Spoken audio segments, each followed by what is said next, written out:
Voglia di seguire l'esempio di Sappada e passare al Friuli Venezia Giulia? La sorpresa arriva dai comuni di confine della Marca, dove il referendum sull'autonomia pare avere superato le istanze secessioniste, a partire da Fregona, dove più che un passaggio alla vicina regione a statuto speciale si chiede a gran voce il rinnovo dell'istituzione dei fondi di confine qui erogati solo nel 2012. Insistere con il riconoscimento economico di questo gap tra appunto Fregona, parlo di Fregona ma comunque un comune che fa parte di una regione a statuto ordinario con una a statuto speciale. L'effetto referendum è tangibile in tutta la fascia dei comuni trevigiani che confinano con il Friuli Venezia Giulia e le aspettative superano il desiderio di guardare al di là del tagliamento. La tentazione c'è, dice il sindaco di Cordignano Roberto Campagna, però attendiamo di capire gli sviluppi del referendum del 22 ottobre. Stessa linea ad Orsago, il passaggio al Friuli non ci sembra la soluzione giusta,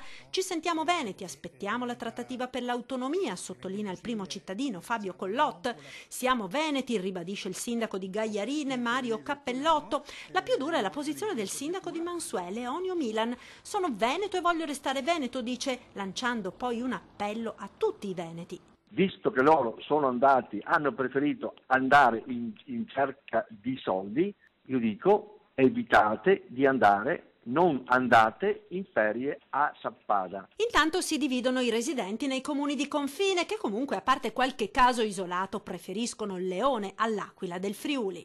Direi di attendere l'autonomia, assolutamente. Per me è del Friuli, chiacchierano un po' chielfula. Anche se a Roma chiedono un braccio e prendono un'unghia è tutto di più.